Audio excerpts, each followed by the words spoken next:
Welcome again to Twitter tips. आज हम start करने वाले हैं हमारा नया chapter company accounts redemptions of debentures. ठीक है, इशू ऑफ डिवेंचर्स हमने कर लिया है, कल ख़त्म कर दिया उसको। आज हम स्टार्ट करेंगे रिडम्पशंस ऑफ डिवेंचर। किस बुक से? उषा पब्लिकेशन की बुक में से। ठीक है, तो चलिए फिर करते हैं स्टार्ट पहले क्वेश्चन से इसको सॉल्व करना। तो पहले ही क्वेश्चन में टॉपिक है हमारे पास various cases of DRR। What is DRR? DRR means debenture redemption reserve. अब क्या वेरियस केसेस हमारे पास दिए हैं फर्स्ट क्वेश्चन में, उसमें बताना है कि कितना DRR हमने क्रिएट करना है इन पर्टिकुलर केस। ठीक है, तो क्या लिखा है क्वेश्चन फर्स्ट में? Find the amount of DRR to be made in the following cases. 5 number of cases है हमारे पास, वन बाय वन रीड करेंगे और आपको मैं साथ में साथ समझाता जाऊंगा। उससे पहले इस क्वेश्चन को सॉल्व करने के लिए मैं 2 कंडीशन आपको बता देता हूं, मेनली जो अभी लेटेस्ट नोटिफिकेशन के अकॉर्डिंग आपको मालूम होना बहुत ज़रूरी है। और आप अपने आंसर में भी इसको लिख सकते हो। पहले जब भी क्वेश्चन को स्टार्ट करो सॉल्व करना, पहले आप इसे लिख सकते हो।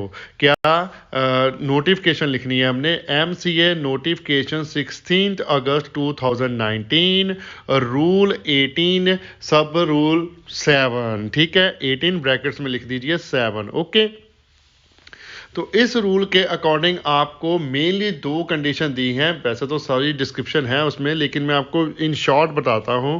क्या है कि DRR required at the 10% of face value of outstanding debenture. जितना भी अमाउंट पड़ा है आउटस्टैंडिंग, उसका 10% चाहिए ओनली फॉर अनलिस्टेड कंपनी, जो हमारे मार्केट में लिस्टेड कंपनीज नहीं हैं उनके लिए। ठीक है, अनलिस्टेड कंपनी का हमने 10% DRR रखना है।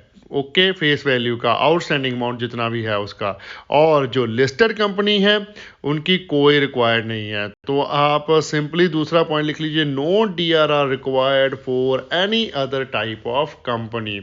और कोई भी टाइप की कंपनी हो उसे कोई DRR क्रिएट करने की ज़रूरत नहीं है, चाहे वो फाइनेंशियल हो, चाहे वो ऑटोमोबाइल हो, चाहे वो मोबाइल इंडस्ट्री हो, ठीक है, चाहे इलेक्ट्रॉनिक्स हो। ऐसा कुछ नहीं है। फाइनेंशियल, नॉन फाइनेंशियल, जो भी आपके दिमाग में नाम आ रहा है, अगर वो रजिस्टर्ड है मार्केट में, लिमिटेड कंपनी है, तो उसे हम कोई DRR की रिक्वायरमेंट नहीं है, वो DRR क्रिएट नहीं करेंगे तो भी चलेगा। ठीक है, लेकिन जो अनलिस्टेड कंपनी है उनकी रिक्वायरमेंट है कि 10% DRR क्रिएट करना ही पड़ेगा। ओके, तो चलिए अब हम पहला केस सॉल्व करते हैं। उसके लिए हम छोटा सा टेबल प्रिपेयर कर लेंगे। पहले लिखिए केस, उसके बाद सेकंड कॉलम बना लीजिए type of company, third column बना लीजिए परसेंटेज ऑफ DRR रिक्वायर्ड, और लास्ट में आ जाएगा हमारे पास अमाउंट ऑफ DRR, जो हमसे पूछा गया है अभी कितना अमाउंट चाहिए DRR का। ओके, फर्स्ट केस है 3000 10% debentures of 100 each to be redeemed on 31st March 2019 unlisted company. 31st March 2019 को रिडीम करने हैं, बोला है 3000 हमारे डिवेंचर्स 10% वाले, फेस वैल्यू जिनकी है 100 रुपये। ठीक है, अनलिस्टेड कंपनी ब्रैकेट में साथ में लिख के दे दिया। तो इस केस में हम DRR क्रिएट करेंगे। तो लिखिए case number 1, type of company लिख दीजिए unlisted, percentage of DRR required कितनी होगी अनलिस्टेड के लिए? 10%, जैसे मैंने आपको ऊपर नोट लिखवाया है। ठीक है, 10% होगी हमारी percentage required. Okay, amount of DRR बन जाएगा 3000 मल्टीप्लाई बाय 100 किया तो जो 3 लाख रुपीज। तो इस 3 लाख रुपीज को आप परसेंटेज कितने से कर ले? मल्टीप्लाई 10 के साथ। ठीक है, 10% DRR रखना है ना हमने। जे रेट ऑफ इंटरेस्ट वाला 10 मत देख लेना। अब अगर डिवेंचर्स 5% वाले भी हों चाहे 20% वाले भी हो, उस वो मैटर नहीं करता। आपने DRR 10% ही रखना है, कंफ्यूज मत होना इस चीज़ में। ठीक है, तो 3 लाख का 10% किया तो यह है हमारे पास amount 30,000 rupees. Okay, next case है हमारे पास 3000 10% debentures of 100 each to be redeemed on 31st March 2019 same case है लेकिन ब्रैकेट में लिख दिया लिस्टेड कंपनी। अब जैसे मैंने आपको पहले ही बताया, according to notification listed company के कोई डीआरआर की रिक्वायरमेंट नहीं है। तो चलिए फिर लिखते हैं case number 2, type of company आ जाएगा लिस्टेड और परसेंटेज ऑफ डीआरआर रिक्वायर्ड आ जाएगा नील। ओके, और अमाउंट ऑफ डीआरआर फिर नीली आ गया। ओके, परसेंटेज ही कोई नहीं है तो क्या चार्ज करोगे उस पे, कुछ भी हमारे पास जीरो अमाउंट हमारा 1010% debentures of 100 each on 1 April 2016 to be redeemed in 5 equal installment beginning from 31 March 2018 unlisted company. अब इसमें भी क्या है, सेम चीज़ है, अनलिस्टेड कंपनी है, डीआरआर तो क्रिएट करना ही है, लेकिन अमाउंट का इशू इसमें हो सकता था लेकिन वो है नहीं, बिकॉज जो इशू डेट दी है 1 April 2016 दी हुई है और जब से जो रिडीम करने वो बताया हमें 31 March 2018 को करनी है पहली रिडम्पशन। ठीक है, तो हमें कोई पर्टिकुलर ईयर नहीं बताया कि आपने इस ईयर में बताना है कि उसका कितना डीआरआर बनता है। अगर आपको बोला होता कि 2019 का डीआरआर बताएं हमें कितना बनेगा, तो फिर आपने फर्स्ट इंस्टॉलमेंट निकाल के जो बचता था उसमें से डीआरआर निकालना था। यहाँ पर ऐसी कोई कन्फ्यूज़न नहीं है क्योंकि ईयर्स ही चेंज है।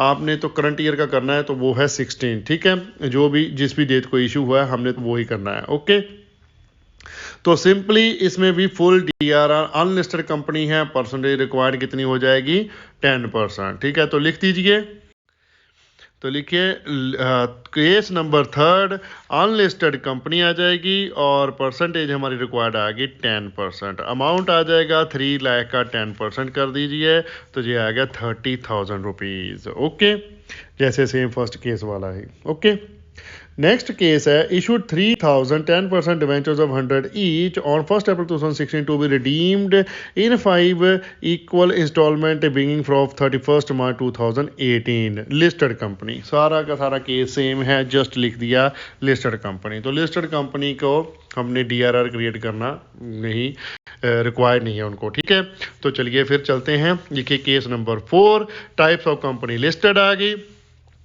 परसेंटेज ऑफ डीआरआर रिक्वायर्ड हमारा आया नील, अमाउंट भी आ जाएगा नील। ओके,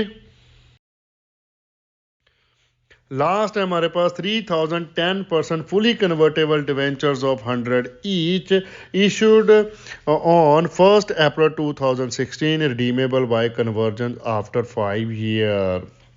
अब इस केस में भी क्या है, एक और चीज़ मैं आपको बता दूं कि कन्वर्टेबल डिवेंचर्स जो हमें दिए जाते हैं उनके लिए भी डीआरआर क्रिएट करने की ज़रूरत नहीं है, बिकॉज हमने कोई भी पैसे ही नहीं देने उनको इन फ्यूचर में।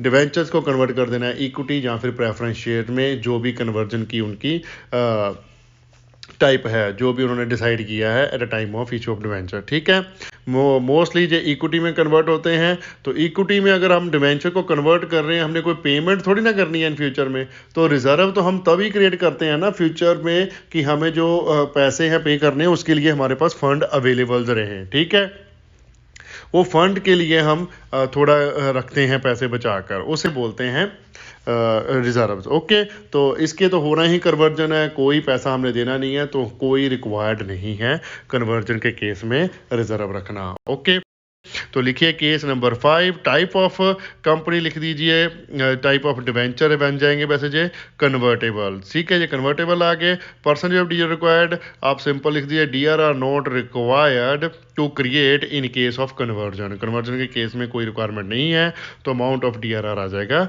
0 हमारा। तो ठीक है, ये हो गया हमारा क्वेश्चन कंप्लीट। इस क्वेश्चन में जस्ट आपको यही अंडरस्टैंडिंग कराने की कोशिश की है बुक वालों ने कि आप डीआरआर क्रिएट करते टाइम कंफ्यूज मत हो, इसलिए 5 नंबर ऑफ केस बना के आपको समझा दिया है। लिस्टेड अनलिस्टेड वर्ड आपने देखना है, तीसरा है कन्वर्टेबल। ओके, जब भी ऐसा कोई वर्ड आपको आता है उसके अकॉर्डिंग आपने ट्रीटमेंट करना है। वेरी सिंपल है, कोई ज़्यादा कैटेगराइज किया ही नहीं है, लिस्टेड एंड अनलिस्टेड कैटेगराइज किया है। ओके, चलिए नेक्स्ट क्वेश्चन करते हैं second. Tata limited had issued on 1 April 2015 20,000 11% ventures of 100 each redeemable by draw of a lot as under। अब टाटा लिमिटेड ने 1 अप्रैल 2015 को 20,000 11% वाले डिवेंचर्स इशू किए थे जिनकी फेस वैल्यू है 100 रुपये। ठीक है, उनको रिडीम करना है लॉट्स में। लॉट में कैसे करना है, 5 तरीके के हमारे पास लॉट दिए हैं। 31 मार्च 2017 को 25% है, 18 का 15% है, 19 को 15% है, 20 को 2020 को 25 एंड 21 को है 20%। और लिखा है आगे, हाउ मच मिनिमम इन्वेस्टमेंट और deposit should be made by Tata limited as per company act 2013 before redemption of debenture, when should it be made. अब कब मेड करना है DRI, डिवेंचर रिडम्पशन इन्वेस्टमेंट, ठीक है, और कितना करना है अकॉर्डिंग टू कंपनी एक्ट 2013, ये हमसे पूछा है उन्होंने। ठीक है, 5 केसेस दे दिए हैं, उसके अकॉर्डिंग कितने कितने हमने अमाउंट का DRR क्रिएट करना DRI क्रिएट करना है, और कितने टाइम पहले करना है, किस तरीको करना है, कब करना है, वो पूछा है। तो चलिए फिर समझते हैं इसको। अब इससे पहले कि मैं आपको समझाऊं, सबसे पहले आप कंडीशन देख लीजिए एक्ट की, उसके अकॉर्डिंग ही फिर क्वेश्चन भी आपका सॉल्व हो ही जाएगा। ठीक है, अब बोला है हमें कंपनी एक्ट 2013 के अकॉर्डिंग ही करना है आपने DRI का अमाउंट कैलकुलेट। तो उसकी कंडीशन जो है हमारे पास DRI की, डिवेंचर रिडम्पशन इन्वेस्टमेंट, वो किस रूल के अंडर है, वो है 18 सब रूल 7 और सब रूल C। अब ये रूल क्या कहता है, एवरी कंपनी शैल ऑन और before 30th April each year invest or deposit in a specific security a sum which shall not be less than 15% of amount of debenture which are maturing for payment on 31st of March of next year. The amount invested could only be used to repay the outstanding debentures. Okay? तो चलिए इसको मैं हिंदी में भी एक बार समझा देता हूं आपको कि हर एक कंपनी को 30th अप्रैल या फिर उससे पहले, 30th अप्रैल दिस ईयर या फिर उससे पहले, इस साल की 30th अप्रैल को अमाउंट इन्वेस्ट करना पड़ेगा, DRI क्रिएट करना पड़ेगा उन डिवेंचर्स के लिए जो मिच्योर हो रहे हैं नेक्स्ट ईयर की 31st मार्च को। ठीक है, कितना करना पड़ेगा, 15%। यहां पर लिखा है word not less than 15%, means 15% से कम नहीं करना, ज्यादा आप कर सकते हो, वो कंपनी की मर्जी है, लेकिन रिक्वायर्ड कितना है अमाउंट, 15%। ओके, तो सिंपल सी बात है।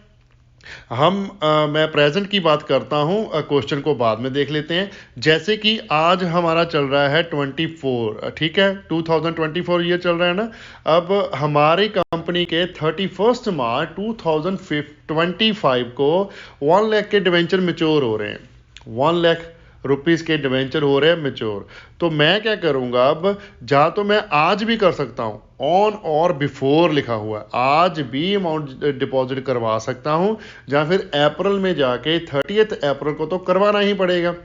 30th अप्रैल को मैं जो 1 लाख रुपीस के डिवेंचर मैच्योर हो गए, उसका 15% है, वो बन गया 15,000 रुपीज, वो जाके डिपॉजिट करवाऊंगा, जो भी स्पेसिफिक सिक्योरिटीज गाइडलाइन प्रोवाइड की गई है हमारे सेबी के अकॉर्डिंग। ठीक है, तो वहां पर मैंने इन्वेस्ट करके रखने हैं, और वो मेच्योरिटी टाइम मेरे पास आ जाएंगे 31 मार्च को, तो उस पैसे को मैं यूटिलाइज करूंगा डिवेंचर को रिडीम करने के लिए। ठीक है, only and only debenture redemption के लिए ही वो यूज होंगे, और कहीं पर भी यूज नहीं होंगे। यहां पर लिखा है specifically, amount invested could only be used to repay outstanding debentures, ਉਹਦੇ ਲਈ ही कीते जा, उसके लिए ही किए जा सकते हैं यूज, कुड ओनली भी। ठीक है, समझ लगी अब अच्छे तरीके से। तो चलिए फिर आज करते हैं क्वेश्चन को सॉल्व।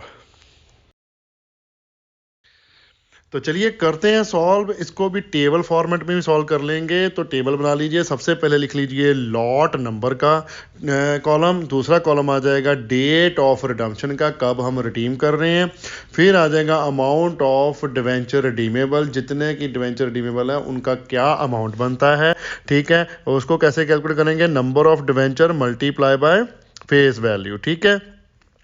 उसके बाद आ जाएगा हमारे पास date of DRR when required, कब DRR क्रिएट करना उसका रिक्वायर्ड है, और लास्ट में हमारे पास है अमाउंट ऑफ DRR जो हमने कैलकुलेट करना है। एट द रेट इसको लिख लीजिए 15% आ जाएगा ऑफ फेस वैल्यू, रिडीमेबल की फेस वैल्यू जितनी उसका 15% करना है सिंपली। तो ये DRR, दो क्वेश्चन है हमारे पास, व्हेन और अमाउंट, ठीक है। जो लास्ट ले दो कॉलम है उनमें हमारे दोनों आंसर निकल जाएंगे। ओके, तो चलिए लिखिए। फर्स्ट लॉट है हमारा, उसकी डेट ऑफ रिडम्पशन हमें गिवन है 31 मार्च 2017, तो लिख लिया 31 मार्च 2017। अमाउंट कितना आ जाएगा 25% of total value of debentures, ठीक है। तो टोटल वैल्यू ऑफ डिवेंचर्स है हमारे पास 20,000 मल्टीप्लाई कर दीजिए 100, तो ये बन गया 20 लाख। उसका किया हमने 25%, 20 लाख कॉमन ले लीजिए एक बार ही, ठीक है। 20 लाख का 25% किया तो ये आया 5 लाख रुपीज़, ठीक है। जिन डिवेंचर हमने रिडीम करने 31 मार्च 2017 की, उनकी फेस वैल्यू है हमारे पास 5 लाख रुपीज़। तो 31 मार्च 2017 को रिडीम करने हैं, मैच्योर हो रहे हैं वो, तो डेट ऑफ DRI क्या हो जाएगी उनकी, वो हो जाएगी 30 अप्रैल 2016, पिछले साल आ जाएगा ना। अगर हमने 17 को रिडीम करने हैं तो एक साल पहले, मीन्स 11 मंथ बनते हैं, कम से कम एक साल पहले हमने उनको करना है, उनके अमाउंट का हमने जो इन्वेस्टमेंट करके रखनी है, ठीक है। तो 30 अप्रैल 2016 हमारी डेट बन गई, और अमाउंट ऑफ DRR आ जाएगा, DRI 5 लाख मल्टीप्लाई बाय 15% कर दीजिए, तो ये अमाउंट निकला 75,000 रुपीज़। ओके, तो ये आपको आंसर दिया हुआ है फर्स्ट केस का, वही यहाँ पर आ गया। ओके, तो डेट का आंसर उन्होंने दिया नहीं है, लेकिन पूछा था तो हम तो बता ही देंगे। Okay, same way second lot है 31 मार्च 2018 का डेट दिया है, वो लिख दिया, और ये है हमारे 15%, 20 लाख का 15% किया तो ये अमाउंट आया 3 लाख रुपीज़, और इनकी डेट ऑफ DRI बन जाएगी 30 अप्रैल 2017, जो रिक्वायर्ड है उससे पहले पहले करना है, ठीक है। तो अमाउंट बन जाएगा 3 लाख मल्टीप्लाई बाय 15%, तो ये अमाउंट निकला 45,000 रुपीज़। ओके, ये भी आंसर आपका टैली हो गया, ठीक है। नेक्स्ट है थर्ड लॉट हमारा 31 मार्च 2019 का, तो ये भी 15% ही है, तो अमाउंट इसका आ जाएगा 20 लाख मल्टीप्लाई 15% किया तो ये भी हमारा अमाउंट आया 3 लाख रुपीज़। तो इसकी डेट बन जाती है 31 मार्च 19 है, एक साल पीछे चले जाइए, 30 अप्रैल 2018 बन गया, ठीक है। 3 लाख मल्टीप्लाई 15% किया तो ये आया 45,000 रुपीज़। ओके, नेक्स्ट है फोर्थ हमारा लॉट 30 मार्च 2020 का, तो ये है हमारा 25%, फिर से तो 20 लाख मल्टीप्लाई कर दिए 25%, तो ये बन गया 5 लाख रुपीज़, और इसकी DRI बन जाएगी डेट 30 अप्रैल 2019। तो 5 लाख मल्टीप्लाई बाय 15% फिर से कर दिया तो ये अमाउंट आया 75,000 रुपीज़। ओके, ये भी हमारा आंसर टैली हो गया। ओके, तो चलिए अब लास्ट लॉट की भी एंट्री से कर लीजिए टेबल में। फिफ्थ लॉट है हमारा, डेट ऑफ रिडम्पशन है उसकी 31 मार्च 2021, तो है ये लॉट 20% का, ठीक है। तो 20 लाख मल्टीप्लाई 20% किया तो ये अमाउंट आया 4 लाख रुपीज़, और DRI इसकी आ जाएगी 30 अप्रैल 2020। ओके, एक साल पीछे 11 महीने। ओके, 4 लाख मल्टीप्लाई बाय 15% किया तो जो अमाउंट आया हमारा 60,000 रुपीज़। ओके, तो यही आपको आंसर दिया है 16,000। तो ये हो गया हमारा क्वेश्चन कंप्लीट, ठीक है। नेक्स्ट क्वेश्चन है हमारा third, Punjab national bank has outstanding balance of 3,009% ventures of 100 each on 31st March 2015. These are redeemable on 20th August 2016. How much DRR will be created? Pass entry in journal for redemption. अब क्या है, Punjab national bank के पास outstanding debenture है 3,000, जिनकी face value है 100 rupees, ठीक है। 31 मार्च को जो हमारा 15 को बैलेंस दिया हुआ है, वो अब रिडीम कर रहे हैं 20 अगस्त 2016 को। ओके, और हमें बताया है कि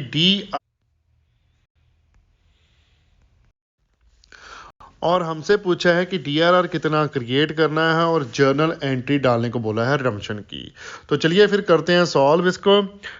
सोल्यूशन में सबसे पहले तो आप लिख दीजिए simply according to rule number 18 sub rule 7 हमारे जो भी फाइनेंशियल इंस्टीट्यूशन है जहाँ फिर लिस्टेड कंपनीज जिनको हम बोलते हैं उनका कोई भी डीआरआर नहीं डिडक्ट होता।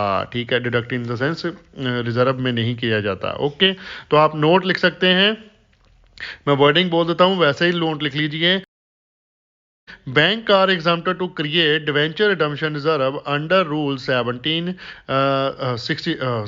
under Rule 18, Sub Rule 17 of Company Act 2013.